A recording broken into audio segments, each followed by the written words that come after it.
I liked that restaurant last night. Yeah, that was good. He fits a nice niche there, doesn't he? You know, all niche, fish, if you want to be French about niche. it. All fish, and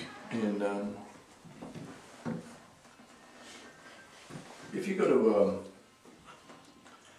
these small communities, you see that more people go to chain stores. You know, the Arby's, the Applebee's, the whatever, Outback. And you got them all here, we got them all there. You can travel through any city in the United States, major city, and it's as if you were in any other city. It doesn't. They don't even have a distinction. What do you mean if you go to these small communities?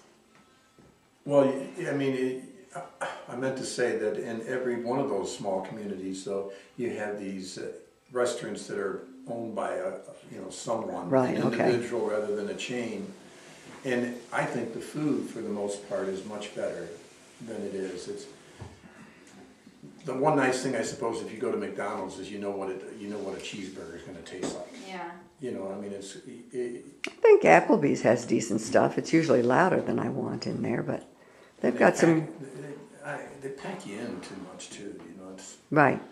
But the food is pretty good. Like I order a low-cal meal there. It's a garlic herb chicken, and the sauce they put on it is. I think it's delicious. They put a little bit on the potatoes, the broccoli. Yeah, Eric and his mom use Applebee's. They do a carry-out. I guess you can call in and pick it up.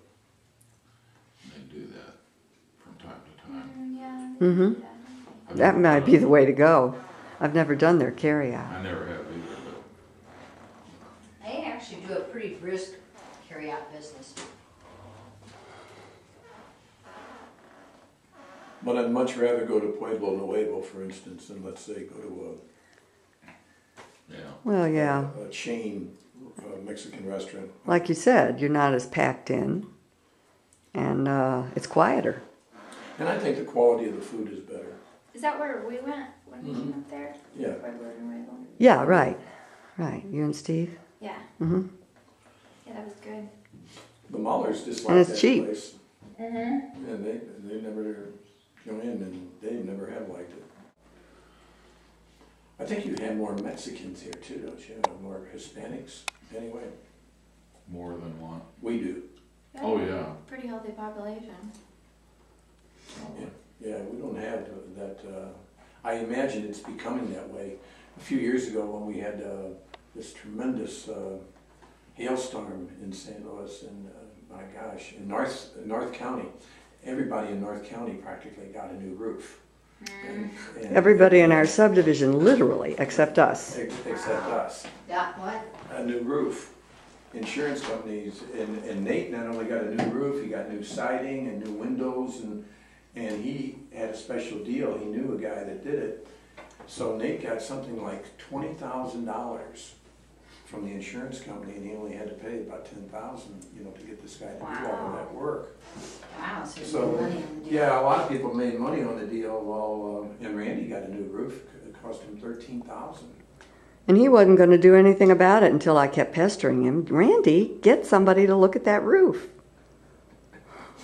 Well, we have a friend over on the west side of town. Lightning struck a tree 2 doors down.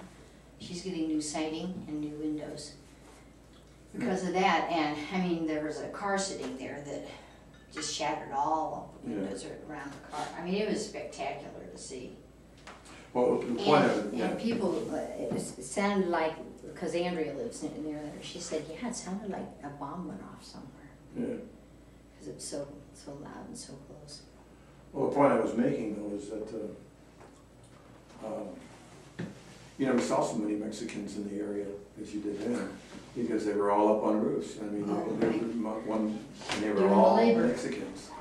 And when we put our pond in, I didn't realize it, but, we ordered it, and the guy just came out and said, okay, yeah, let's put it in here. And the next day, 6 Mexicans with shovels show up, and that's how we got the pond. And in some cases, they're not even Mexicans, they're Guatemalans or Yeah, maybe so. These guys were Mexicans, and Saul, the guy that owned the pond place, said that he brings them in every summer, and he rents a house, sets them up in the house, and but if he's doing all of this, he isn't paying them much. No, but he did insist that he actually had the paperwork that they were legal. Yeah, they were legal.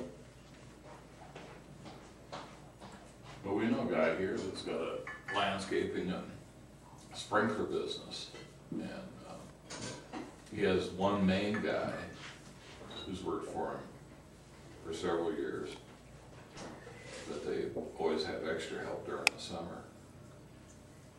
And if they're Hispanic, Rogelio is the one who tells them what to do and Right. all that kind of stuff. Yeah, none of these guys could speak English except one. and Yeah, one they're of them, one. yeah, and he was the crew chief, so and when I was teaching, we had a family There's boss, some more duty. and they came from Mexico, and he set up a landscaping business and was making pretty good money. Driving one of those big trucks like all the rest of them.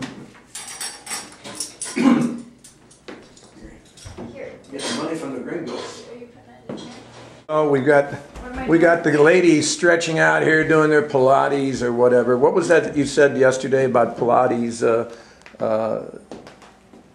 Makes Fred? them crazy. It makes women crazy. That's what he said. Yeah, and there we have. I was Okay. quoting Craig Ferguson. Oh, Show. Yeah. Here's like running by makes them crazy. oh, the roll up. Oh, look at them. They're doing the roll up. I was- Oh, this is the zombie returning from the dead move.